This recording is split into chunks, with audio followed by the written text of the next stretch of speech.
Bom, pessoal, boa tarde. Eu vou começar a nossa apresentação, aula, palestra de hoje. Alguns de vocês me conhecem, eu sou a professora doutora Luciana Previato. Eu estou aqui no Instituto Federal do Sul de Minas, nessa disciplina de projeto de trabalho de conclusão de curso. Aqui comigo temos outros alunos do curso de Engenharia de Alimentos, alguns alunos do curso de Engenharia Ambiental. E hoje a gente vai fazer uma chamada aula dialogada, aula contada, ou como a gente chama aqui em Minas, uma prosa sobre escrita acadêmica. Então, essa ideia nasceu de uma conversa que eu tive com o professor Cremasco sobre os desafios que os meus alunos estavam enfrentando em relação à escrita acadêmica. Então, em colaboração com a professora doutora Alessandra Suzin-Bertan, que é minha amiga e colega de doutorado, nós tivemos a ideia de reunir alguns alunos para uma breve palestra do professor Marco Cremasco. Então, agora eu vou convidar a Alessandra para que ela se apresente e vocês saibam que ela também está participando dessa nossa palestra de hoje.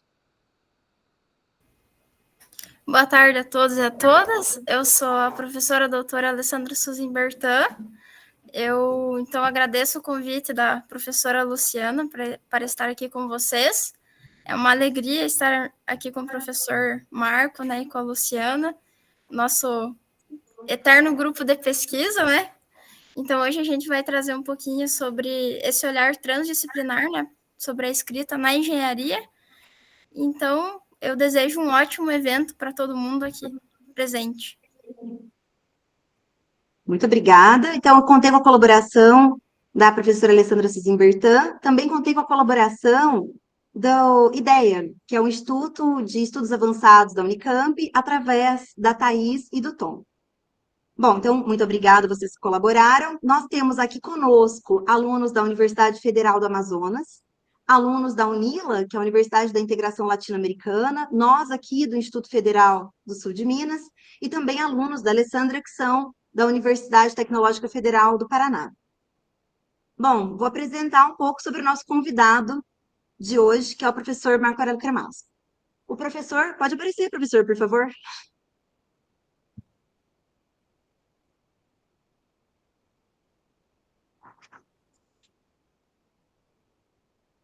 Tudo bem, professor.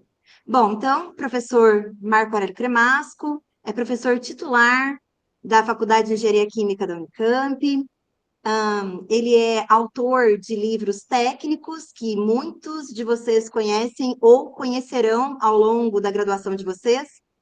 De dois desses livros técnicos que o professor publicou, dois deles são em colaboração com a professora Alessandra Suzin Bertan, por isso o convite estendido a ela também, além de uma vasta obra de romances, contos, poemas, poesias.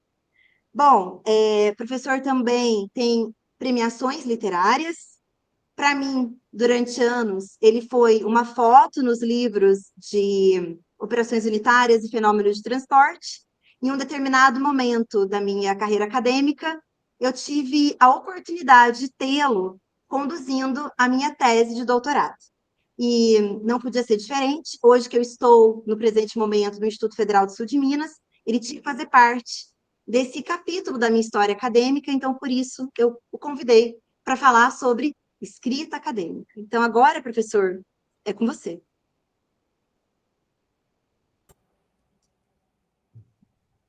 Pessoal, boa tarde. É o pessoal de... Aqui está o Brasil todo, né, Luciano? O pessoal de Manaus, um abraço enorme. É que agradeço ao professor Nazareno. Abraço ao pessoal de Foz do Iguaçu. Aqui a gente agradece ao professor Leonardo. E esse trabalho aqui, pessoal, está escrito o nome do professor Marco Cremasco. E da onde nasceu essa palestra? Essa palestra nasceu, na verdade, durante a pandemia. Durante a pandemia, tanto a Luciana, minha aluna de doutorado, e a Alessandra, num determinado momento, aluna de mestrado, depois de doutorado, durante metade de 2020 até a primeira metade de 2022, a gente se reunia quase semanalmente para conversar sobre assuntos acadêmicos, né? mas também um detalhe diferente. Como é que a gente poderia preencher naquele momento? Então, a cada reunião nossa, a gente fazia um sarau. Esse sarau, qual que era o sarau? Falar sobre qualquer tema. Falar sobre a nossa família, falar sobre um poema, falar sobre uma música, sobre um filme. E o porquê disso? De tal maneira que a gente propiciasse elementos para a gente desenvolver a escrita, desenvolver a criatividade. Enfim, como isso poderia ajudar também naquele momento tão delicado em nossas vidas. Então, por isso vocês estão vendo aqui o Instituto Federal Sul de Minas Gerais, de Campos de Confidentes, na qual a Luciana agora é a professora, minha colega, e no campus de Francisco Beltrão, da Universidade Tecnológica Federal do Paraná, a professora Alessandra Suzin Bertin, e agora minha colega. E nesse momento, vocês estão vendo o fundo aqui, tá? Aqui é um pequeno jardim, eu estou aqui na sede do Instituto de Estudos Avançados da Unicamp, no qual eu estou coordenando, assumi a questão de um mês. E aqui eu conto com a parceria da Thaís, da Janaína e do Tom. Então, aqui o agradecimento é geral. Bom, que olhar é esse, né? O que é o olhar? A Luciana, num domingo, no dia 25 de maio, agora, ela me escreve um WhatsApp. Oi, professor, bom dia, tudo bem? Os alunos estão super ansiosos por sua aula. Estou organizando para transmitir no auditório. Onde vocês estão agora?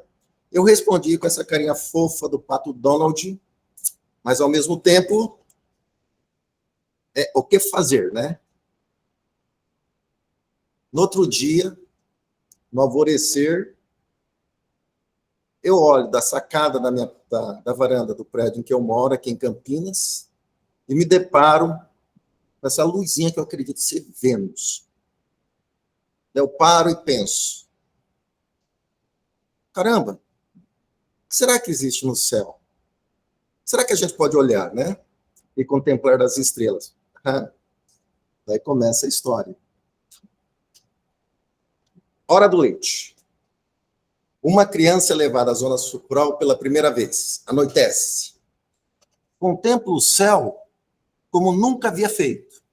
Encanta-se com a visão límpida de uma faixa esbranquiçada, salpicada de estrelas, deixando-a imóvel a ponto de a mãe explicar. É a Via Láctea, minha filha, uma galáxia da qual o Sol e mesmo a Terra fazem parte. Sim, a criança sabia o que era uma galáxia, bem como o Sol, uma estrela. E aqui, galáxia tem origem no grego, que significa mais ou menos círculo do leite. Então, o pessoal da engenharia de alimentos. Assim como a Via Láctea é o caminho do leite, explicou a mãe.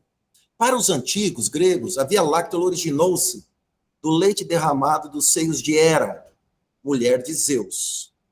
A filha olhou para a mãe com misto de espanto e curiosidade. A mãe sorriu. Zeus tinha um filho recém-nascido que, para que lhe fosse concedida a imortalidade, deveria tomar o leite de uma deusa.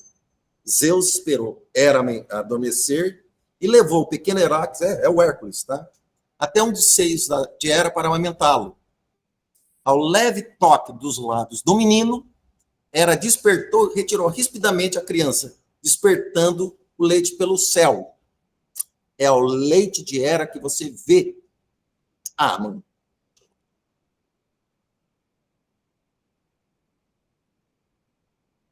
No outro dia, já na madrugada, a mãe fez questão de levar a filha para testemunhar a ordenha de uma vaca, para em seguida experimentar o leite. Vendo-a, a mãe sorriu e completou. Era também era conhecida como seus olhos, grandes como daquela res holandesa.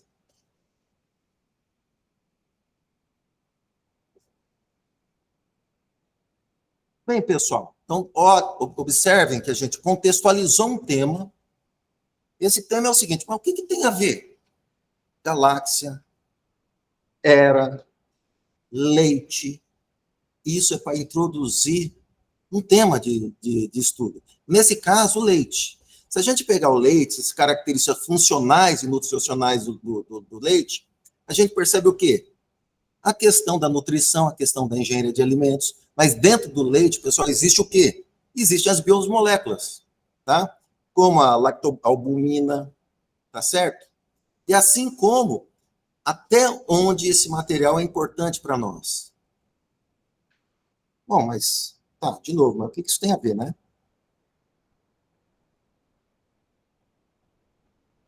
Assim, quando a gente vai processar o leite, já entrando na questão da engenharia, em particular da engenharia de alimentos, que envolve desde a sua descontaminação até, por exemplo, a obtenção das proteínas do soro lácteo, traz forte apelo comercial.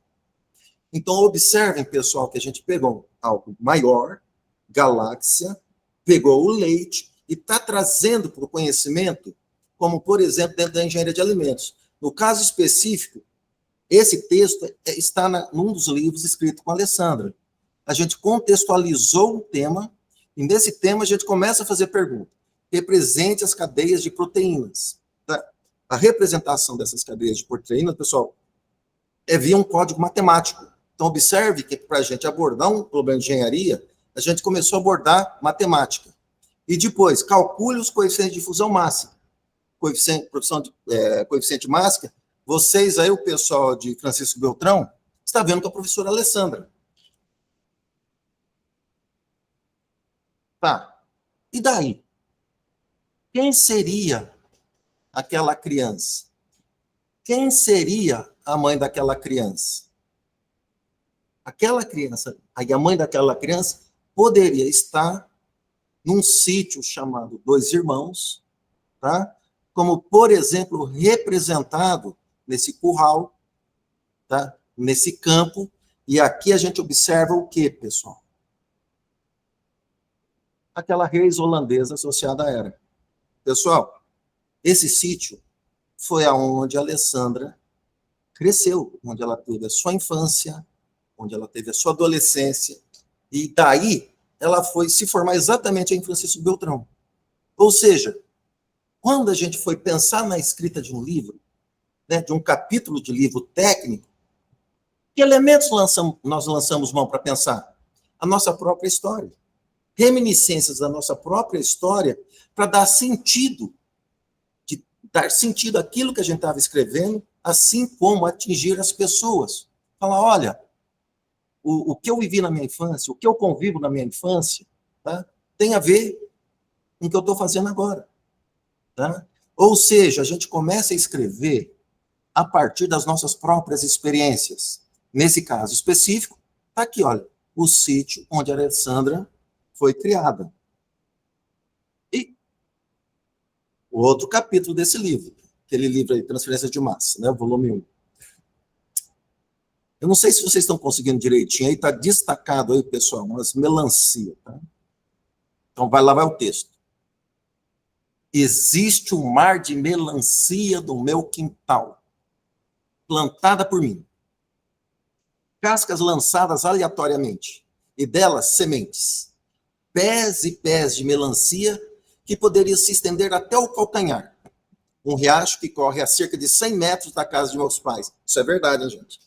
Mal sabia que os pés de melancia serviriam para alimentar os porcos do sítio e deles aproveitar os dejetos. E disso, quem sabe, um dia nasceria uma microplanta destinada à produção de biogás para gerar eletricidade à casa, ao punhal, ao paiol e ao curral. Então, observem, parece que tem um pessoal de engenharia ambiental. Olha o que a gente fez. Perceberam? Contextualizamos o tema e já começamos a entrar com engenharia.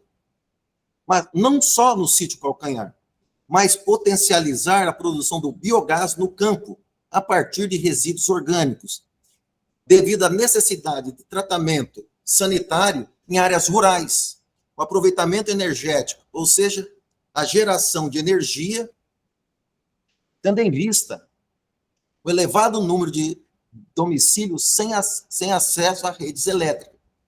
Então, observem, pessoal, a gente começa com um texto poético. Existe um mar de melancia no meu quintal. Gente, isso tem a ver com engenharia. A gente associa isso A quê? Aos dejetos dos porcos. E disso a gente faz o quê? Transforma em biogás. E de biogás tem a questão tecnológica, e a gente faz o quê com esse biogás? Produz eletricidade. E leva aqueles rincões onde carecem de tecnologia. Olha o sítio da Alessandra de novo. Não sei se vocês estão observando ali, indicado onde é o calcanhar.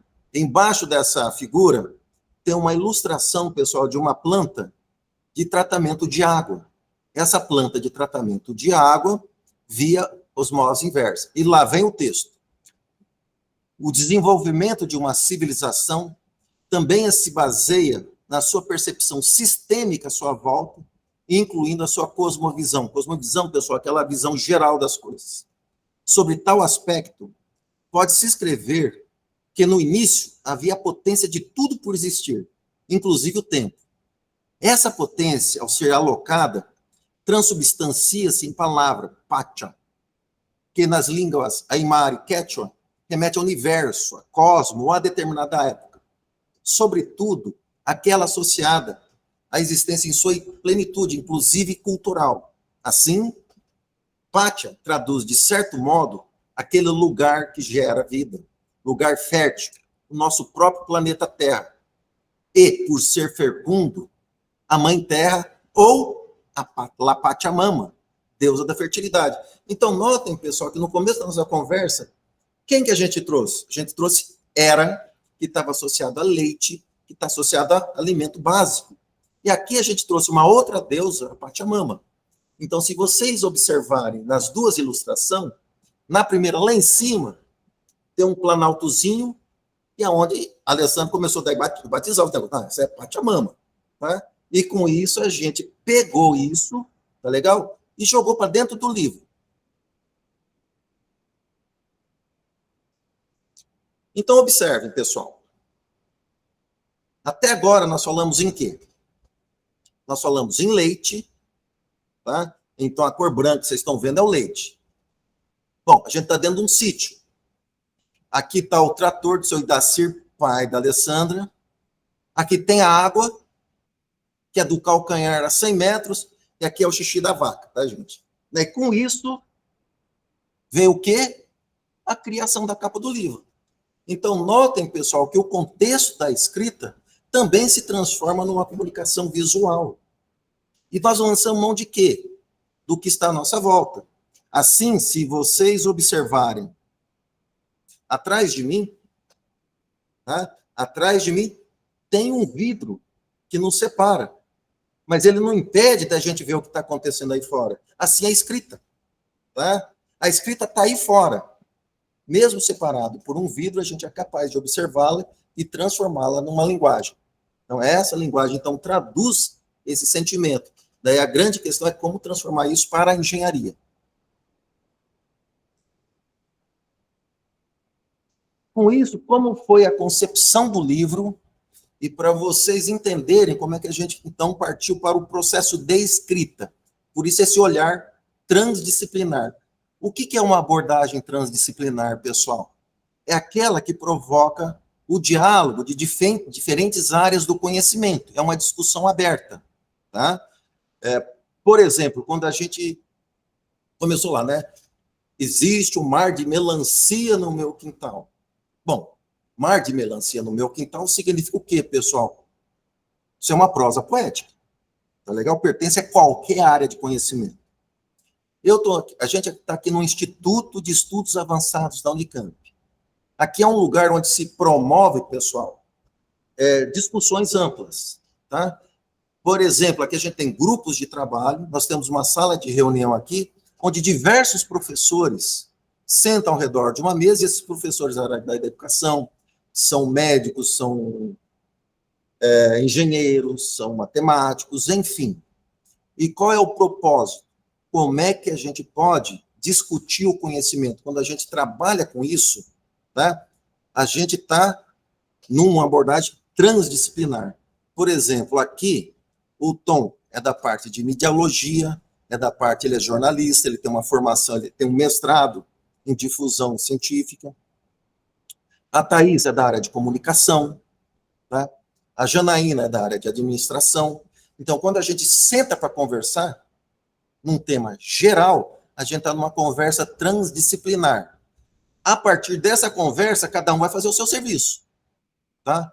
A Janaína vai cuidar da parte da administração, verificar as contas que a gente precisa pagar. O Tom vai providenciar isso que vocês estão vendo. E a Thaís vai mediar toda essa nossa conversa. Isso significa o quê? Cada um especificando sua ação, tá? Vai trabalhar em prol de um tema em comum. Bom, e no âmbito da engenharia? Da engenharia, quando a gente fala leite, em geral, esse leite tem dono? Esse leite, primeiro, pode ser utilizado para combater a fome? Pode ser utilizado para combater a pobreza? Como a gente pode aumentar a produção desse leite? Como a gente pode avaliar a qualidade desse leite? A partir disso, cada profissional, tá? O veterinário vai estudar sobre determinada res, tá? O engenheiro de alimentos vai verificar como se dá a produção. Tá? No caso específico, por exemplo, do engenheiro de alimentos, ou mesmo da engenharia química, por isso vocês estão vendo uma setinha para baixo aqui, nesse caso, interna engenharia química. O que significa uma abordagem pluridisciplinar? A abordagem pluridisciplinar para qualquer área de engenharia é o projeto de engenharia. Tá? O que é um projeto de engenharia?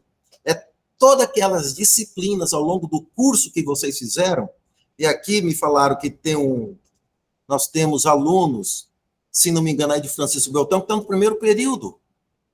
E quando a gente fala projetos, olha você que está no primeiro período, se não me engano é o Lucas ou é o Enzo, é um de vocês aí, tá? Ou o Vitor. O que significa isso? Vocês estão começando com cálculo 1, com física 1, não se preocupe, vai ter muito mais coisa. Mas por quê? Para quando você chegar lá no final do curso, vocês sejam capazes de fazer uma abordagem pluridisciplinar. Tá legal? E depois, a gente entra, observe, que a gente está funilando o conhecimento. Entra a abordagem multidisciplinar. Tá? Por exemplo, ali estava escrito, eu tenho leite, nesse leite existe o soro do leite que eu preciso separar da proteína. Tá? Quando eu falo soro do leite, eu vejo qualidade, então eu preciso chamar uma disciplina que está feita análise desse leite, assim como eu tenho que ter algo de operações unitárias para fazer a separação. Tá? Então, chama essas duas expertises no âmbito da engenharia. E a abordagem disciplinar é calcule o coeficiente de difusão de determinada proteína no leite. Então, essa é a concepção do livro, tá? Não só na concepção do livro, isso vocês vão ver ao longo do que eu vou dizer aqui, serviu, por exemplo, para a gente conceber artigos de revista, para capítulos de livro, enfim. E como se dá a estrutura do livro? E essa estrutura do livro, pessoal, não só do livro, mas eu entendo de qualquer texto no qual você queira passar uma informação. A primeira coisa, você vai enunciar o problema, o enunciado. Neste caso, quanto mais amplo, melhor.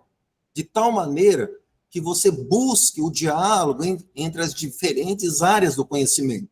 Tá? Ou seja, uma abordagem transdisciplinar ou interdisciplinar. Dado esse enunciado, você vai trazer pela expertise, tá? No nosso caso, da engenharia, que vai promover o diálogo entre as diferentes espécies do conhecimento.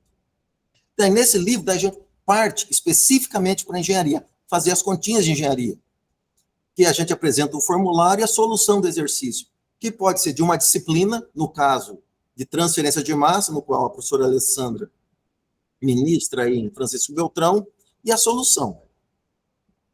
Para exemplificar, vem essa questão. Você sabe qual é a diferença entre espera e esperança? Então, vamos lá. Na primeira figura apontada, nessa seta em azul, teve uma pessoa, teve um mal súbito e desmaiou. Dessa pessoa se recuperou e foi levado ao médico. Mas no médico ele ficou esperando para ser atendido. na esperança que não fosse, que não tivesse qualquer problema de saúde.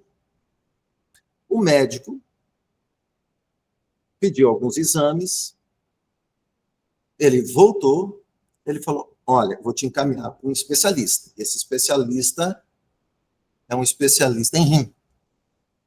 Daí o médico identificou, o nefrologista, que essa pessoa precisaria fazer hemodiálise. Hemodiálise, pessoal, é a remoção do sangue de impurezas do intestino.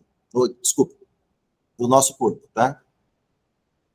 Só que a solução, nesse caso específico para esse paciente, era um transplante renal.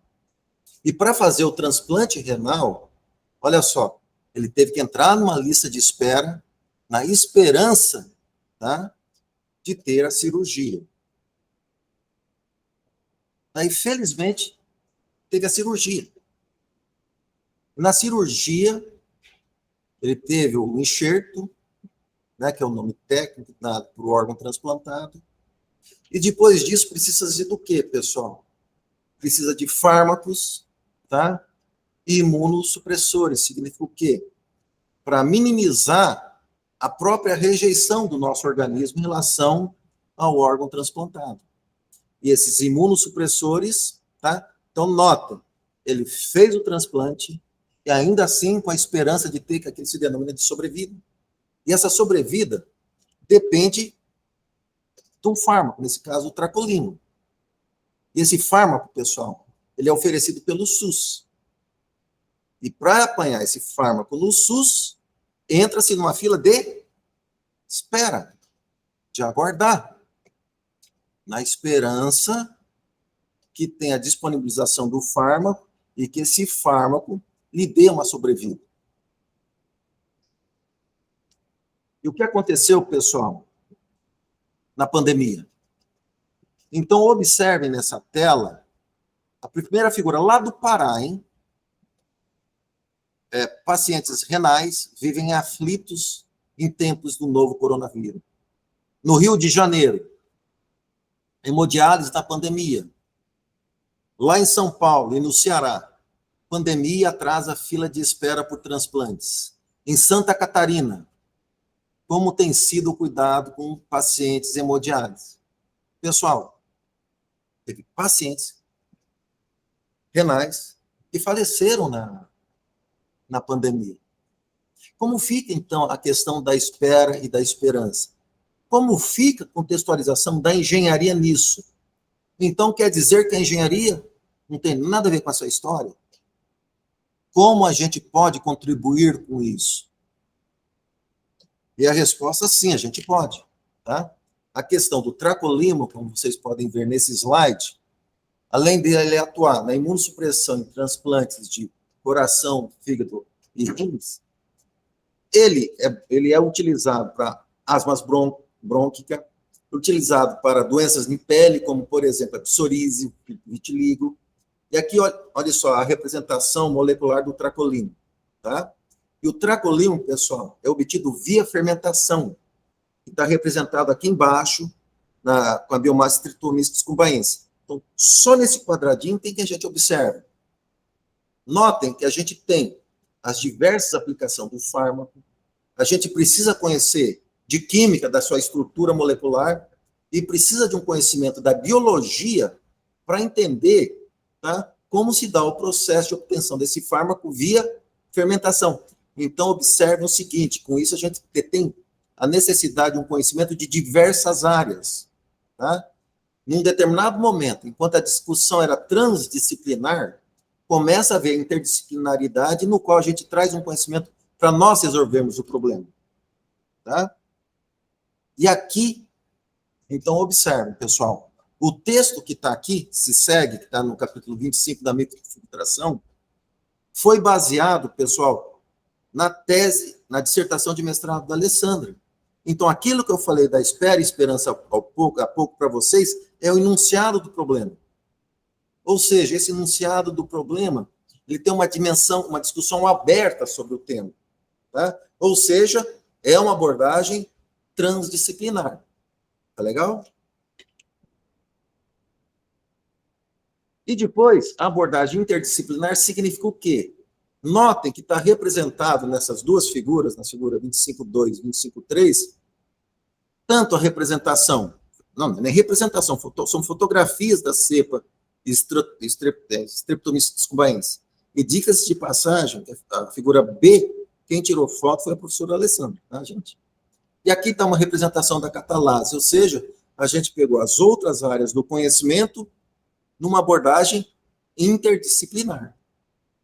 E, de tal maneira, então aqui começa a explicar, né, que após a fermentação, processo de separação, pode ser empregado em filtração, ou seja, são as operações da engenharia química, tá? E com isso a gente faz duas perguntas. Uma de abordagem multidisciplinar, que a gente chama no item A aqui, determine a resistência da membrana e da permeabilidade hidráulica. Isso aqui é de operações unitárias 1, que são os processos de separação fluido-mecânicos. Já no item B, tá, dessa questão, ele fala, olha, calcule o coeficiente de difusão. Ou seja, a gente está no âmbito de transferência de massa, abordagem disciplinar. E vem aí os comentários. E o comentário é amplo, pessoal. Tá? Bom, imagine você diante de um cenário social. Como a gente pode, dentro da nossa área de conhecimento, seja ela engenharia de alimentos, seja ela engenharia ambiental, seja ela engenharia química, ou em qualquer área, tá? Seja na área de comunicação daqui da turma, tá? Enfim, note o que está escrito aqui. A esperança é um agente que auxilia profissionais da saúde no cuidado e no enfrentamento das dificuldades vivenciadas pelos pacientes. Atenção lá. Bem como amplia a abrangência de projetos de engenharia, em particular para aqueles voltados às necessidades básicas do ser humano.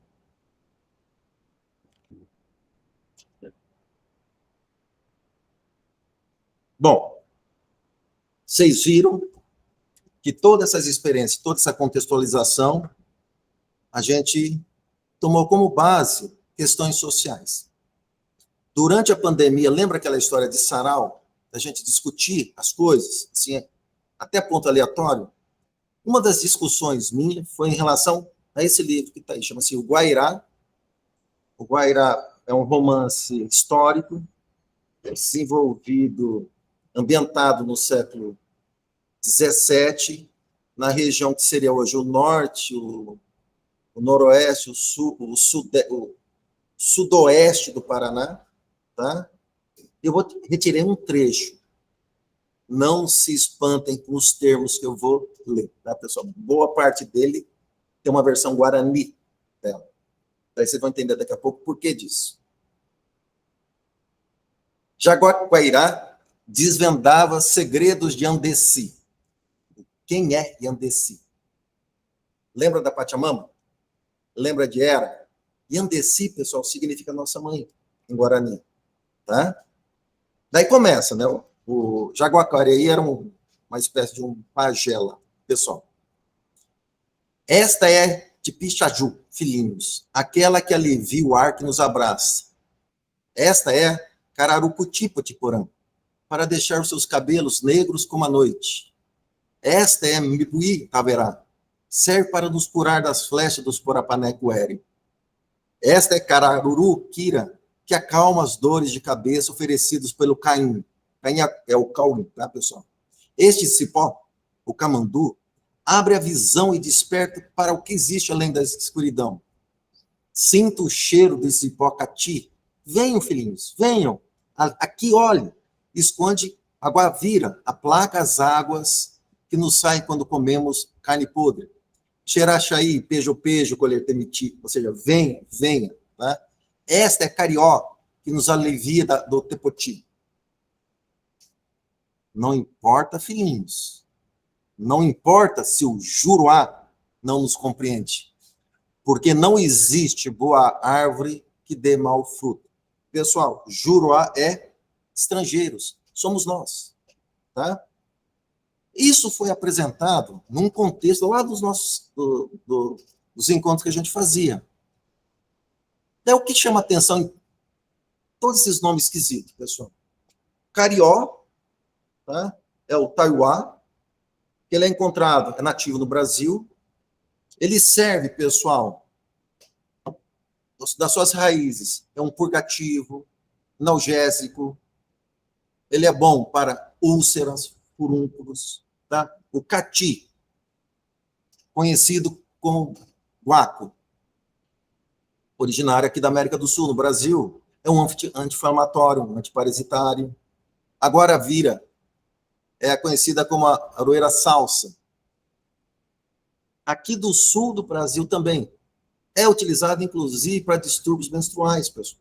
Tá? Aí que começa. De modo geral, os compostos químicos produzidos pelas espécies de vegetais podem ser divididos em dois grupos. Metabólitos primários, são os açúcares, aminoácidos, né? Ou seja, tem função vital para as plantas, e os metabólitos secundários, que são os terpenos, alcaloides, enfim, compostos de distribuições restritas sem função evidente. E aqui entra o doutorado da dona Luciana. O doutorado da professora Luciana foi estudar propriedades termodinâmicas exatamente de terpenos. E qual foi o critério do doutorado dela, o critério básico? O critério para a gente estudar de eleição dos terpenos que a Luciana abordou no doutorado dela foram baseados nos nossos biomas, como ilustrado aqui. Então, o pessoal lá de Manaus que está nos vendo agora, olha lá o bioma de vocês. Tá? O pessoal aí do sul, que está na Mata Atlântica. Nós temos pessoal aqui de Foz do Iguaçu, que também está na Mata Atlântica. E para cada um desses biomas existe uma espécie nativa do Brasil, então a Luciana teve essa preocupação de estudar espécies nativas do Brasil, tá? Identificar os terpenos. Mas o que provocou essa busca? Essa busca foi uma abordagem, foi um olhar transdisciplinar para o problema. Tá? Para, então, a gente identificar uma necessidade básica que transcende a própria engenharia, a própria termodinâmica. Aí, nesse caso, eu não sei se a Luciana se lembra dessa figura, dona Luciana, foi na época da Covid, quando a gente estava estruturando alguma coisa. Tá? E essa estruturação foi proposta para a Luciana escrever um artigo, enfim, escrever sobre o tema dela. Tá? E qual foi a ideia? O que motivou? Qual foi esse olhar transdisciplinar da escrita? Assim, Luciana, corre atrás da sua história. O que é correr atrás da sua história? Que é sobre terpenos? Então, vai estudar os óleos essenciais e, depois disso, verificar como está a produção no Brasil, como está a questão da biodiversidade entre o pessoal aí da engenharia ambiental, como essa flora nos biomas no Brasil, lembra daquela figurinha? As propriedades fitoterápicas, então notem a abordagem transdisciplinar da Luciana aí, quanto na eleição de determinada molécula de terpeno, qual é a sua aplicação, tá, no contexto cultural brasileiro. E depois isso foi, né? Foi até chegar à conclusão, mas isso no primeiro momento de estruturar um raciocínio. E como consequência desse trabalho, como consequência desse trabalho, a Luciana teve uma publicação no primeiro momento num livro lá nos Estados Unidos, em Nova York. Por consequência desse capítulo de livro, ela foi convidada para escrever um outro capítulo que veio surgir em 2023, também com essa abordagem, começando com o contexto transdisciplinar, depois afunilando para a natureza da tese dela. Mas não parou aí não, tá? Essa contribuição da Luciana. É onde entra as parcerias. A gente volta, então, para o livro e a gente retira como então a gente vai dar o olhar transdisciplinar para esse assunto? Tá? Então, atenção lá. A civilização ocidental, no seu etnocentrismo, precetua que uma sociedade é fortalecida na medida em que se detém e difunde o saber. E este se dá, entre outros meios, pela escrita da história, oferecendo a impressão de que a escrita e o progresso de uma sociedade fazem parte de um processo linear e irreversível.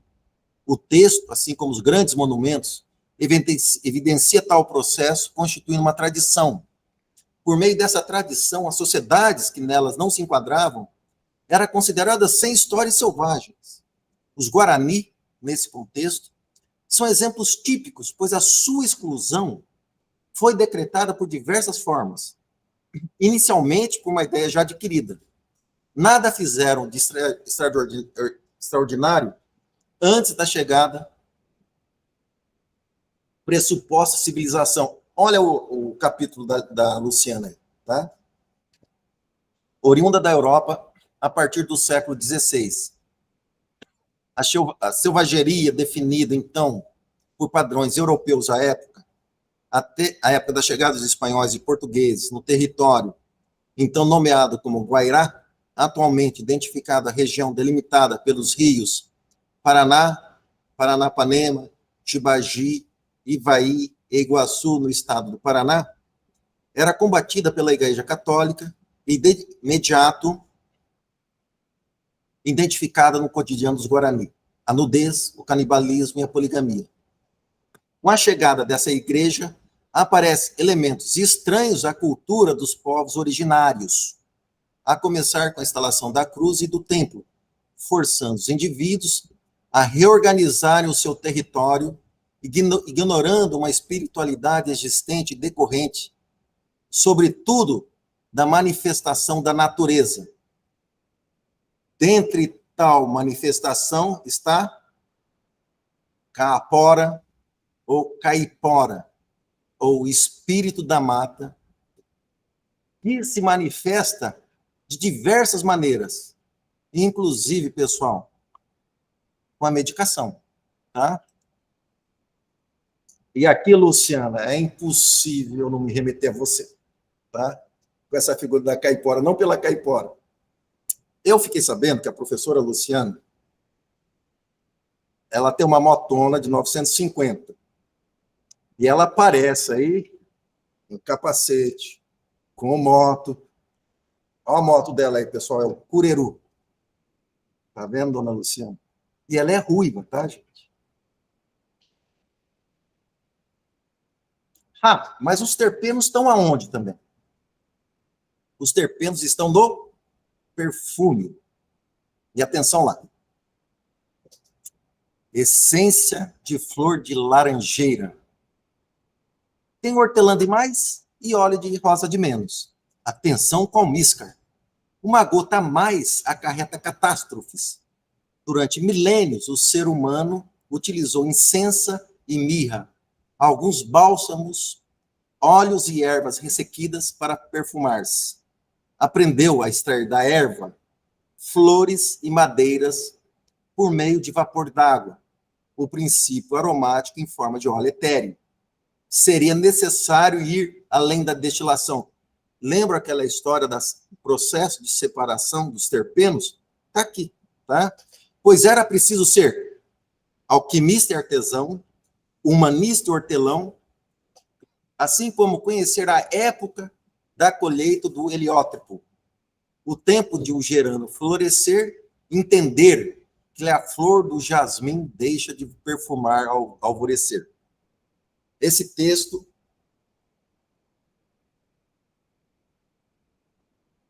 foi retirado de um livro maravilhoso chamado O Perfume, de Susequim.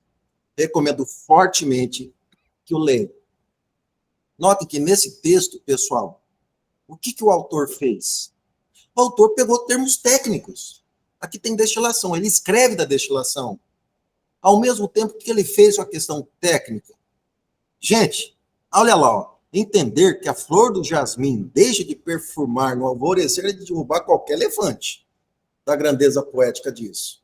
E tem um fundamento científico nisso. Tá? Ou seja, gente, existe poesia na engenharia. Tá? O perfume como produto, desde os tempos remotos, quando o ser humano invocava os deuses por meio da fumaça, da queima das ervas, estabelecendo relação com a fragrância, que libertavam ao serem queimadas. Nesse contexto, nasce o perfume, enquanto termo remetendo a perfumum, que do latim significa por meio da fumaça. Tá? Esta fumaça identifica-se ao que o perfume exala.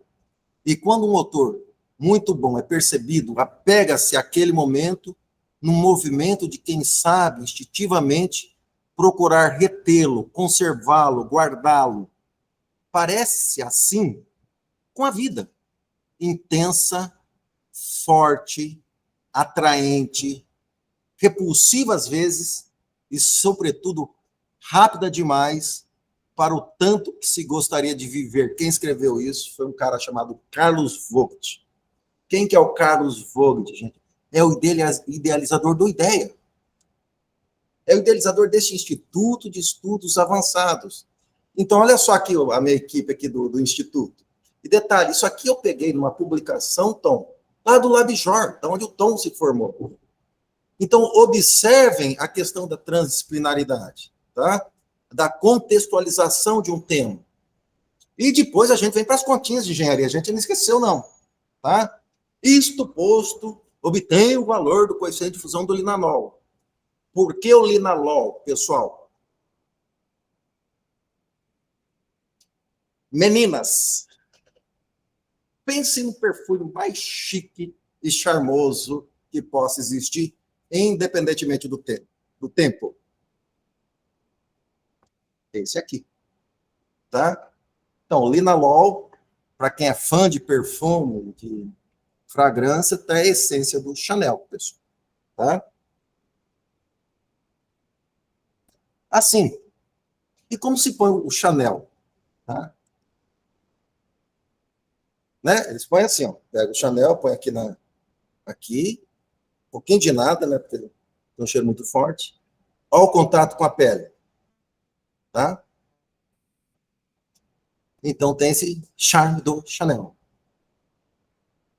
Mas e daí? Será que é só isso que existe o contato com a pele? Não culpe o vento por desalinhar os seus cabelos, ou por dispersar palavras sem intenção de dizê-las. Não é culpa do vento se nele há brisa ou vendaval, pois não se pode culpá-lo por denunciar o possível vazio da existência, percebido no flanar das folhas, que esvoaçam dos galhos e encontram repouso no chão. Também não é culpa do vento que o agrotóxico pulverizado da plantação atinja impiedosamente o pasto vizinho, lançando à morte o gado, o leite, o rio, o peixe. Não é culpa do vento o que se molda na nossa consciência, pois nela reside a responsabilidade sobre a preservação em toda a sua extensão da vida no planeta. E aqui, pessoal, eu estou mostrando 3 imagens para vocês. Talvez esteja difícil vocês observarem a capa do livro de Transferência de Massa, volume 2, escrito com Alessandro, que é um dente de leite, no qual existe o esvoaçar das sementes. Essa capa foi baseada nesse texto que vocês estão vendo. Tá? O texto alimentou uma criação adicional, uma outra manifestação artística, procurando uma relação dialógica com uma outra manifestação artística além da própria escrita, que é o caso da ilustração. Ao mesmo tempo, esse mesmo texto também faz uma denúncia em relação à questão dos vizinhos agrotóxicos em represa, o que acarreta. E aqui tem algo bastante interessante. Produtor rural que atingiu a lavoura vizinho, ao aplicar agrotóxico, precisou pagar para o vizinho. E aqui, Alessandra, você vivenciou, né? Essa história, felizmente, foi bem resolvida. Contudo, qual é o impacto do agrotóxico? O que faz nessa situação? Tá? E os pequenos produtores? Como fica para resolver se não tem outra solução? Entra num dilema, porque se sabe, pessoal, que agrotóxico, ele é extremamente agravante à saúde, ele podendo causar alterações celulares, tá? Assim, associados a vários tipos de câncer. Além disso, lavadores expostos ao agrotóxicos têm maior chance de morrer por suicídios, doenças neurológicas, desenvolver transtornos mentais, além das crianças nascerem com malformação congênitas e nascimentos prematuros. Feita essa contextualização do agrotóxico, tá? Olha lá, entendendo de importância crucial à saúde no trabalho de pequenos lavradores, né, que por total opção tecnológica. Então, aqui, pessoal, o enunciado técnico do problema está ilustrado nessa figura que vocês estão vendo.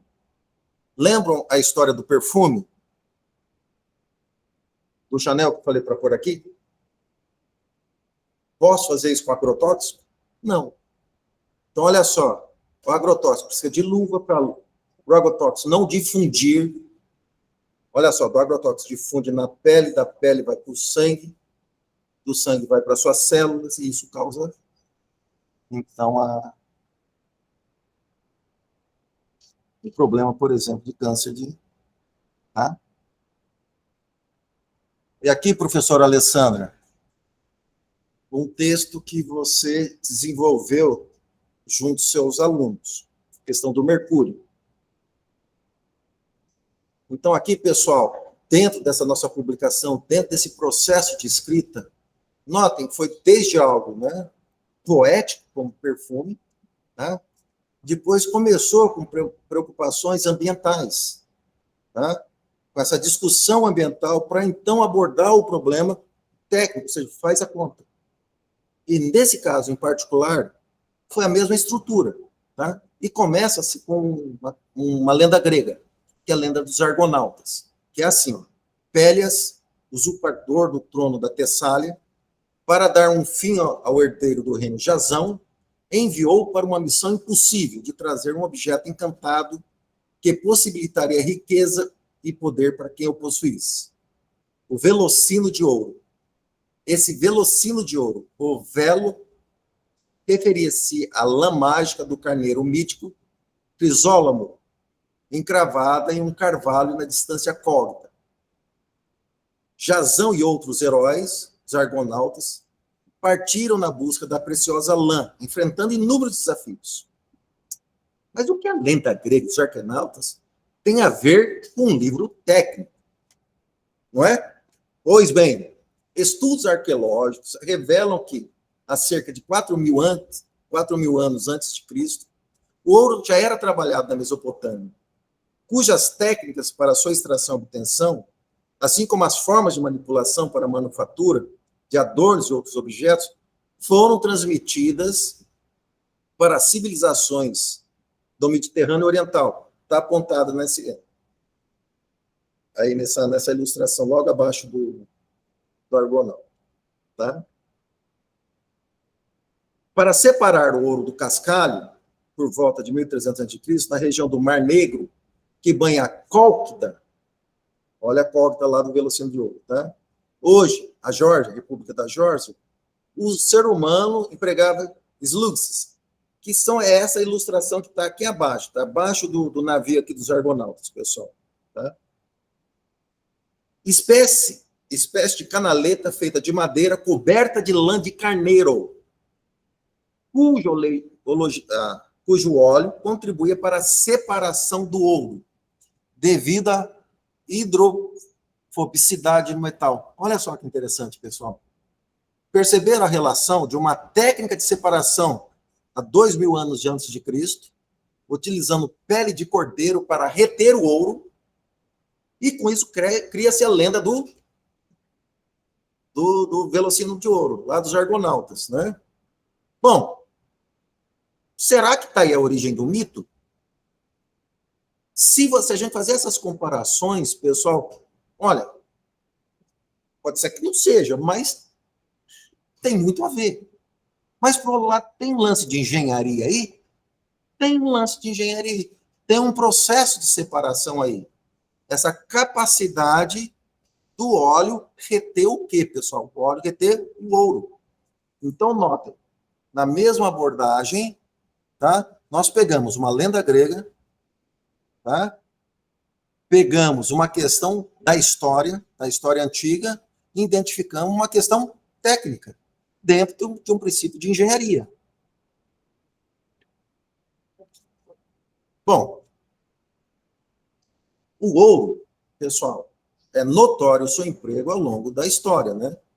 Desde a civilização azteca, a civilização maia, isso na América, né? Por outro lado, pessoal, a sua obtenção hoje em dia, a sua extração, ela impacta sobremaneira o ambiente. Mesmo porque ela utiliza o quê? Tem a questão da garimpagem, tá? A garimpagem desmedida. Ela tem a questão da própria obtenção do ouro, que é amalgamado conforme está aqui. Tá? Amalgamado com o quê, pessoal? Você separa o ouro, é a primeira fotografia ilustrada aqui, você amalgama, você joga o mercúrio e põe o fogo de tal forma a fazer a amálgama. Se vocês observarem essa árvore, acaba acarretando o quê, pessoal? Existe a contaminação do ambiente, tá? Do ar ambiente, pelos vapores de mercúrio, assim como a contaminação devido ao próprio solo. Tá? Isso sem contar com o próprio garimpeiro que vai sofrer os danos, né, do mercúrio. E aqui a gente diz o seguinte: este capítulo mostra a complexidade da interação do ser humano com a sua história, a relação com os valores sociais e econômicos, refletindo na necessidade de se contribuir com conhecimento para o desenvolvimento sustentável. Então, notem, pessoal, contextualizado o problema, estabelecida a escrita, a gente faz conta. Só que aqui eu chamo a atenção de uma coisa, desse termo, desenvolvimento sustentável. E quando a gente fala de desenvolvimento sustentável, os alunos da professora Alessandra vão ter uma síncope agora. Por que vão ter uma síncope? E toda aula, a professora Alessandra chegava para vocês pensarem sobre desenvolvimento sustentável. E aqui, pessoal, vai uma dica bastante importante para vocês, tá? Quem faz engenharia. Quando a gente vai contextualizar um problema, quando a gente vai começar um problema, tá? Seja ele qual for, desde o primeiro ano que vocês estão entrando na escola, até vocês se formarem, olha, eu tenho um tema na escola, eu tenho que desenvolver esse tema. Dê uma olhada para os objetivos sustentáveis. Faça uma reflexão sobre isso. Tá? Desenvolva esse tema. Vocês não viram o que foi feito? Nós pegamos a Grécia, o escambau, o A4, para chegar e fazer uma continha. Tá? Nós pegamos um problema sério do tracolino, tá? Que é a questão da imunossupressão, e chegamos, olha, faça a continha, mas o que foi feito? Nós contextualizamos. Se nós pegarmos exatamente essa nossa conversa de hoje, será que a nossa conversa de hoje estão contempladas nos objetivos de desenvolvimento sustentável? Vamos dar uma recapitulada? Tudo isso que eu apontei para aqui, ó, pessoal. Olha, presta atenção. Não está assim? Eu vou... O que está iluminado, pessoal, nós conversamos sobre isso.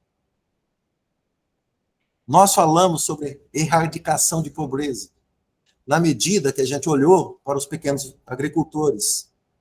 Assim como, quando a gente fala de leite, fala de agrotóxico, fala de lavoura, a gente está preocupado com a fome. Na medida que a gente fala do mercúrio com dano na saúde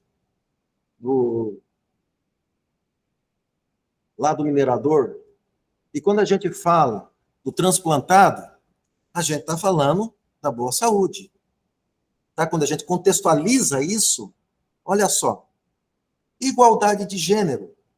Vamos pensar, se a gente falou igualdade de gênero, nós falamos em divindades femininas. Nós falamos de Hera, nós falamos de Andessi, nós falamos de Pachamama, traduzindo essa nossa porção feminina na própria natureza. Tá?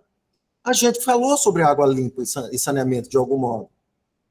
Na medida que a gente, lá no sítio da Alessandra do Calcanhar, quando a história da osmose inversa, a gente estava tratando a água. Tá? E, como é que é?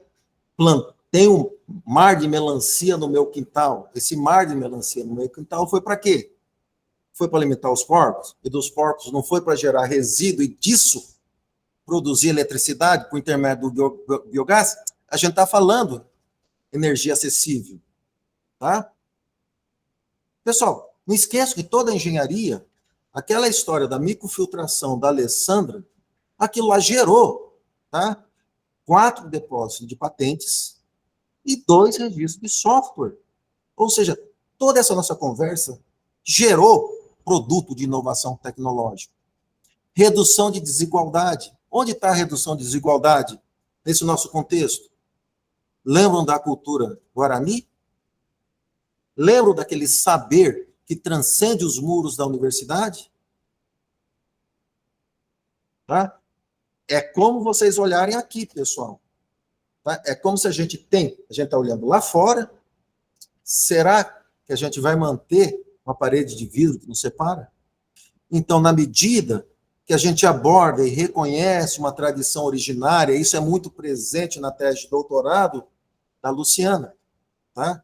O que motivou a escrita da engenharia foi esse conceito. Tá? E assim tá. E as cidades e as comunidades sustentáveis? Lembram aquela história da geração de bioenergia? Existe a sustentabilidade. Consumo e produção responsável. A gente precisa consumir alimento, pessoal, mas de uma forma produzida de uma forma responsável. Isso, de certa maneira, foi abordado na nossa conversa. Vida debaixo d'água. Tanto o mercúrio, tanto o próprio agrotóxico, tá? Contamina tanto a água, que é o objetivo 14, assim como o objetivo 15. Tá?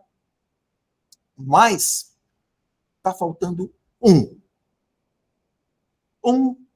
que vai fechar nossa conversa. Esse tem tudo a ver com todos nós. O time aqui do IDEA, o pessoal aí de Minas e o pessoal aí do Paraná. Tem a ver com todos nós.